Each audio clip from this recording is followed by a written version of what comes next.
एक ऐसा पारस मैंने पाया, एक ऐसे पारस के साथ मैं हूं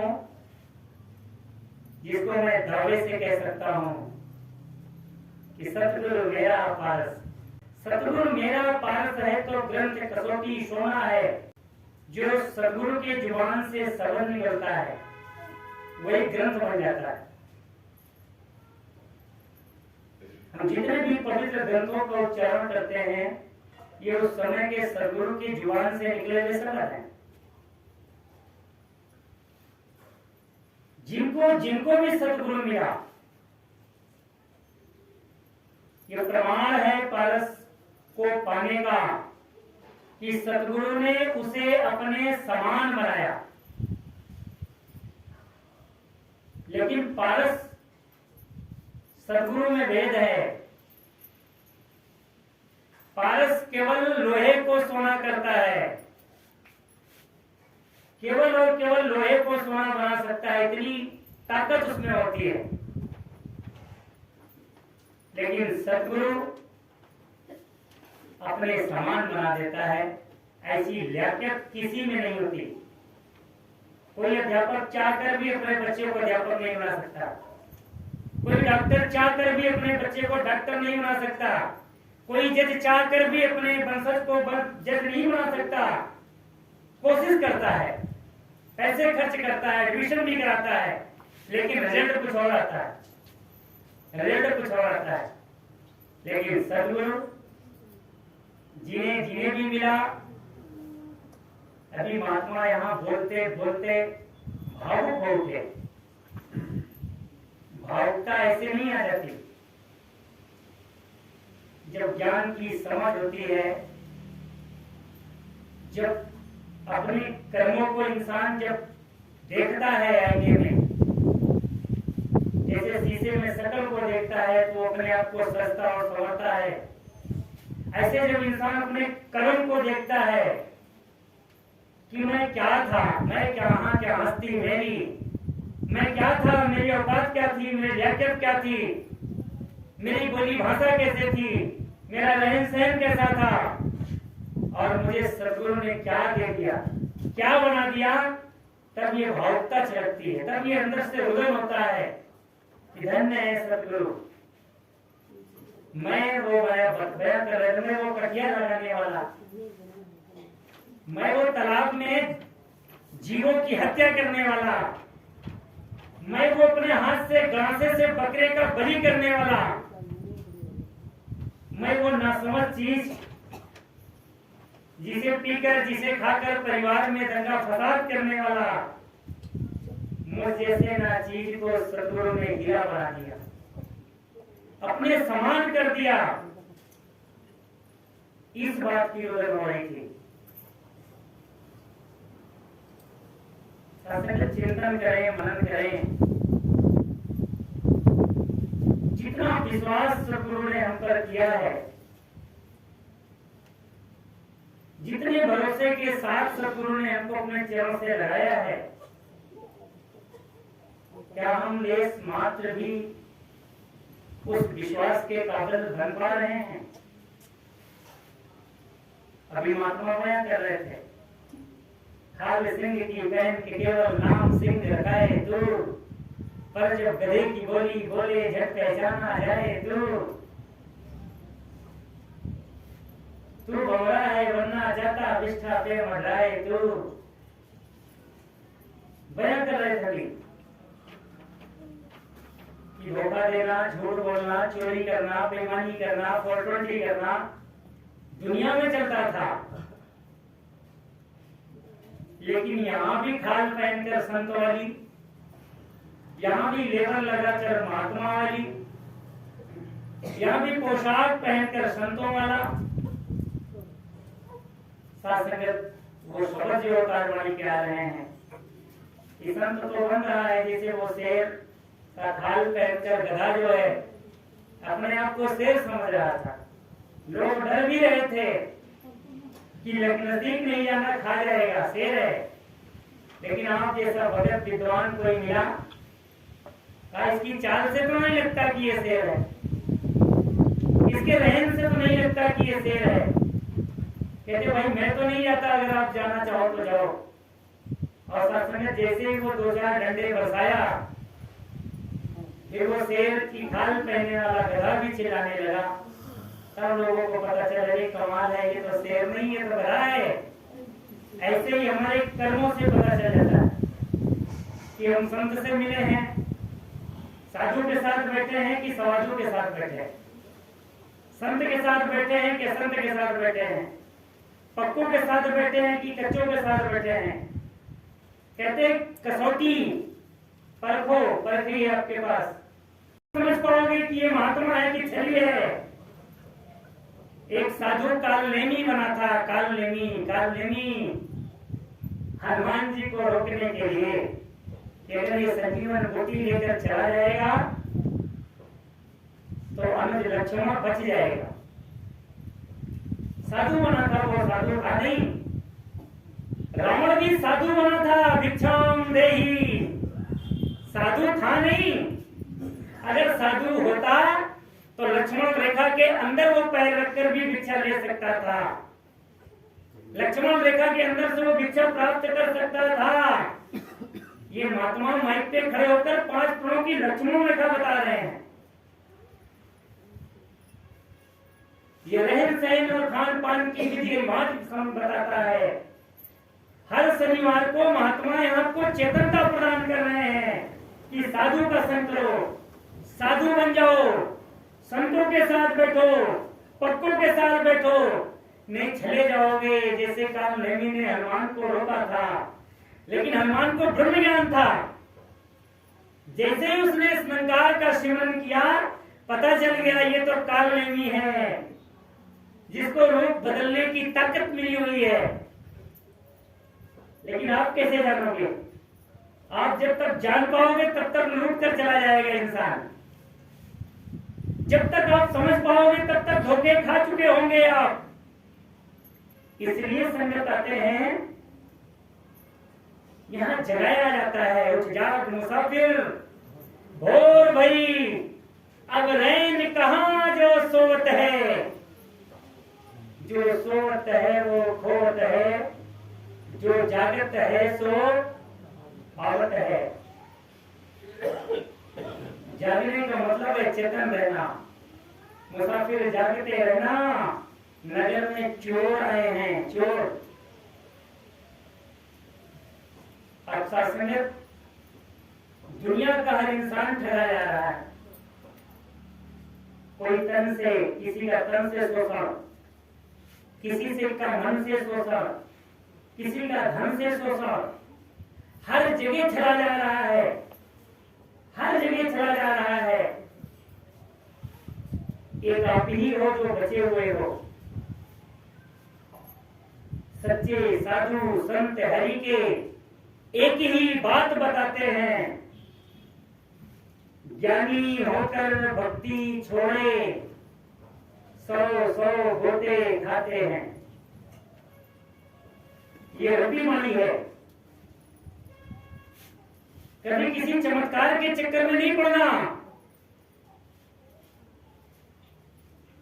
कहते भगवान की बहुत कृपा है। आम बोलचाल की भाषा में कहते भगवान की बहुत कृपा है। बच्चे को नौकरी मिली, घर महाराज पक्का बन गया, गाड़ी भी है, जायदाद भी है, खेती बाड़ी भी है, नाती पोते भी हैं। बड़ी भगवान की कृपा। ये कृपा नहीं है, इसको कृपा नहीं समझना, धोखे खा रहे हो आप।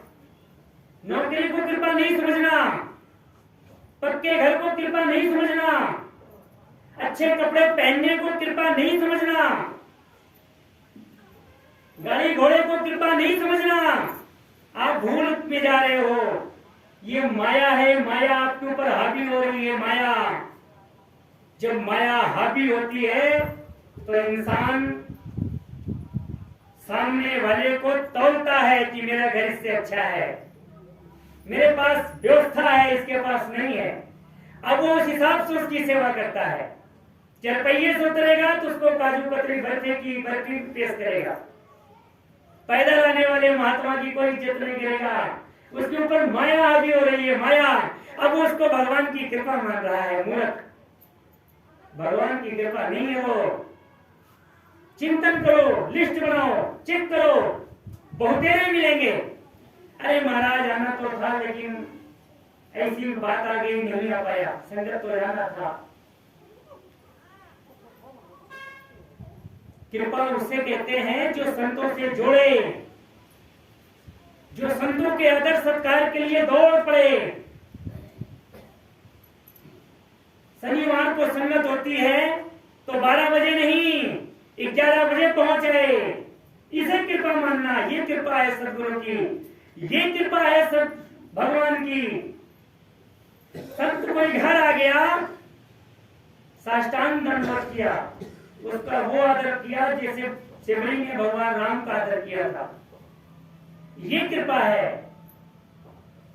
संतों के साथ बैठने का अवसर मिल गया, ये कृपा है कि अब ये परमात्मा से जोड़ेंगे, अब ये अच्छी बातें करेंगे, अब ये बातें नहीं करेंगे खेत में रोग लग गया, अभी वो बातें नहीं करेंगे महाराज धान सूख रहा है, अरे ये तो माया है, ये प्रकृति का अपना खेला है, चलती रहेगी।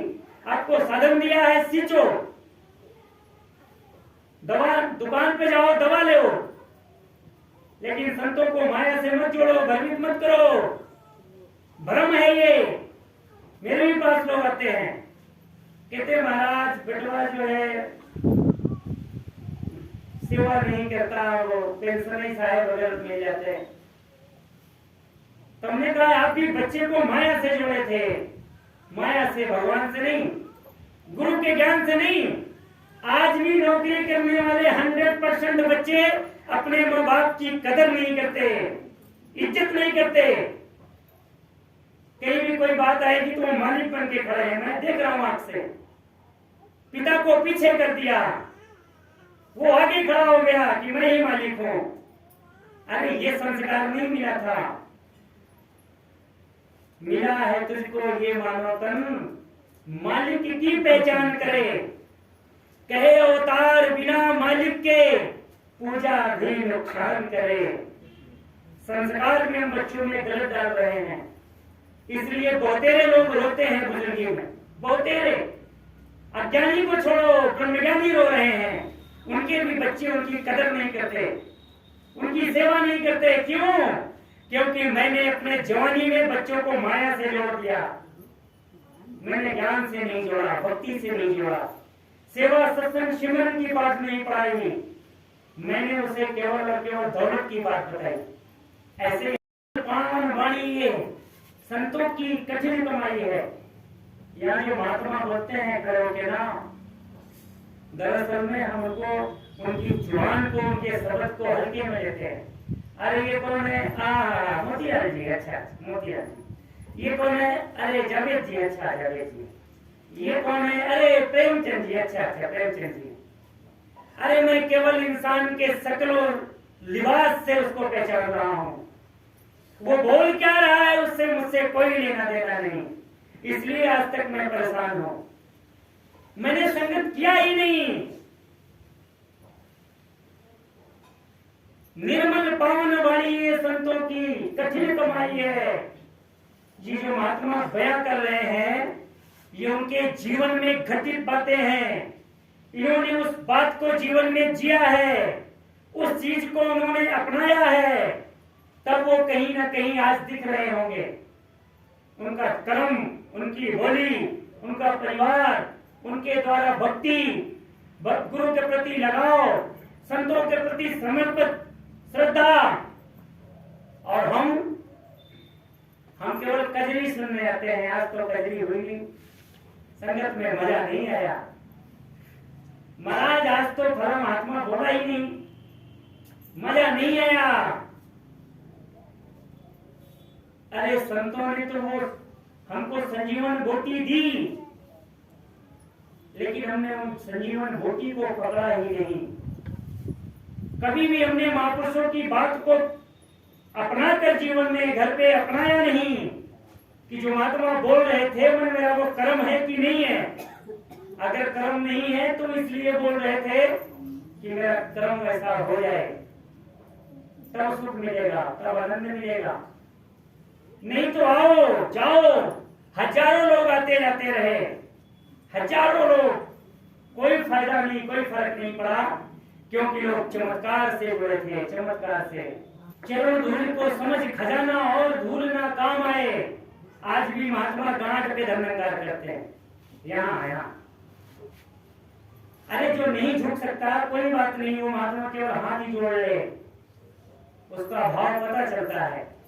लेकिन नौजवान जिसकी शरीर ठीक है, फिट है, वो भी गांठ को छूता है। यहाँ गठिया लोग ले रहा है और दे रहा है, चरण धूली उसको पता ही नहीं है चरण धूली क्या चीज है।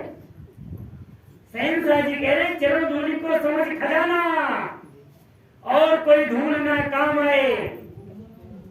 गांठ पे धन्यकार करना बंद कर दो।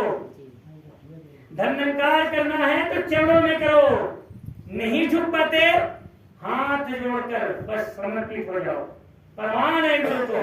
लेकिन झुक रहे हो तो झुकना अकड़ना मत सीखो। अकड़ता झुकता वो है जिसमें जान होती है, अकड़ खास मुर्दे की कई धूली को समझ खजाना और कोई धूली ना काम आए। साथ संगत एक और चश्मदीद गवाही, zonal incharge Shri Ashok Kumar Sachdeva Allahabad zone के प्रॉपर जोनल इंचार्ज हैं, और आज सदगुरु माता जी ने उन्हें जौनपुर जोन भी दे दिया। वहां पर 44 ब्रांचें हैं, 44 ब्रांच वहां है और 32 ब्रांचें इलाहाबाद जोन में है। 44 और 32 मिला दो, इतनी ब्रांच की सेवा में मिली। अब चरण धूली की कीमत 500 रुपए जिसके पास हो वो चरण धूली की कीमत जानता है।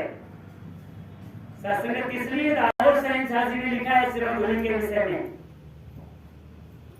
मिला है जिनको सतगुरु पूरा, बाणी उनकी बदल गई। अगर नहीं बदली समझ लेना अभी उनको सतगुरु नहीं मिला है, अभी भी ज्ञान समझ में नहीं आया है। आप समझिए कि मैं कितने बार ज्ञान कक्ष में बैठा हूं, मुझे इस निरंकार का दर्शन हुआ कि नहीं हुआ, तब संगत में मजा आएगा, तब संतों की कीमत पता चलेगी, तब चरण धूली का अर्थ समझ में आएगा। मिला है जिनको सतगुरु पूरा, बाणी उनकी बदल गई। हाँ जी, अच्छा जी, ठीक है जी, हाँ महाराज जी, रेली तेली नहीं मारते वो, चाहे वो घर में रहे चाहे वो सत्संग में रहे, अबे तबे नहीं करते वो, चाहे वो घर में रहे चाहे सत्संग में रहे, कावा रे हिया रे नहीं करते वो। मिला है जिनको सतगुरु पूरा, बाणी उनकी बदल गई। फिर कह रहे हैं वही बात, चरण धूल जिन मस्तक धारी, रेख पुरानी, देख जिन मस्तक धारी रेख पुरानी, कर्म बदल गए, बोली बदल गई, भाषा बदल गई।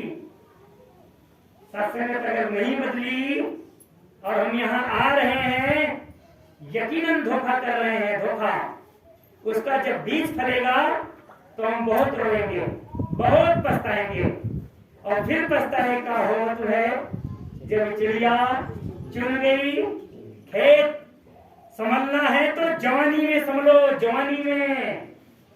अरे बुढ़ापे में तो अपने आप समझ जाओगे, एक लोटा पानी नहीं मिलेगा, लोग धक्के मार देंगे घर के बहू बेटे, क्या करोगे, कुछ नहीं कर सकते आप। इसलिए समझना है तो जवानी में संभलो, ज्ञान को जवानी में संभलो, समझो और गुरु के मुताबिक जीवन जियो। अगर सदगुरु के मुताबिक जीवन नहीं जी रहे हैं तो अपने आप से धोखा कर रहे हैं, अपने बच्चों के लिए वो बीज बो रहे हैं जो दुखदायी है, बहुत तकलीफ होगी। इसलिए प्रार्थना है, अभिदास मिला है जिनको सदगुरु पूरा। शास्त्रगत डॉक्टर के पास जाना मुबारक है, लाजमी है। औषधि होत नहीं गुणकारी, शुद्ध यदि अनुपान नहीं, बोले मुख से करे ना कर से न वह बुद्धि। मान नहीं। अभी भी वक्त है, अभी भी समय है, अभी भी चांस है। अब लग नसानी, अब ना नसई हो, अभी भी जाग सकते हो, जाग सकते हो, अभी भी चेतन हो सकते हो। एक 90 पैसे के नौकर को सदगुरु बाबा हरदेव जी महाराज जी ने सेठ बनाया, सेठ। चश्मदीद गवाही है। मऊ ब्रांच के पुरातन मुखी श्री किशोरी लाल पटेल जी का नाम बाबा जी ने से काटा पटेल को, उनके आगे लिखा सेठ। जैसे ही वो लेटर आया, 1 महीने के बाद 10 नौकर उनके घर में हुए। गांव वाले हंस रहे थे, अरे पीछे कुर्ता चुरा रहा था, लिखा है सेठ। लड़का बेचा था चप्पल जूता, लिखा है सेठ। 1 महीने के बाद जैसे ही उनके दुकान का विस्तार हुआ, 20 लाख का माल एक संत ने आगरा से भेज दिया। पैसा नहीं चाहिए महाराज, आप तो ब्रह्म ज्ञानी हैं। मेरे पिताजी यहाँ के आगरा के जोनल इंचार्ज है, उन्होंने कहा है कि किशोरी लाल जी के यहाँ भेज दो माल, पैसे को मत चिंता करना। 1 महीने में 10 नौकर जब हुए, तब गांव वालों ने कहा महाराज हमको भी ज्ञान दिला दो, हमको भी ज्ञान दिला दो, हमको भी बता दो वो क्या होता है आपकी सत्संग में, हमको माफ कर दो, हम आपको हल्के में ले रहे थे। ये सदगुरु की कृपा होती है, माया का प्रलोभन नहीं। गुरु की वचन को मानकर जो महात्मा जीवन जीता है, उसके घर को नहीं देखना, घर कच्चा है कि पक्का है कि छोटा है कि बड़ा है। उसकी कमाई नहीं देखना कि कितना कमाता है, पैदल चलता है कि साइकिल से चलता है। उसका पहनावा नहीं देखना कि हर शनिवार वही कपड़ा पहने रहते हैं, नहीं। उसका भाव पाक और पवित्र है, वो भगत है, वो महात्मा है। किसी भी महात्मा को ईमानदारी से घर बुलाकर, उसकी चरण धूलि लेकर, उसे लंगर प्रसाद कराकर उससे मांगो जो मांगना है। मैं नहीं कह रहा, सदगुरु ने कहा है। उस महात्मा से वो चीज मिल जाएगा जो आप सदगुरु से मांगते हो नहीं मिल रहा है। ऐसा संगत जी प्यार से कहना।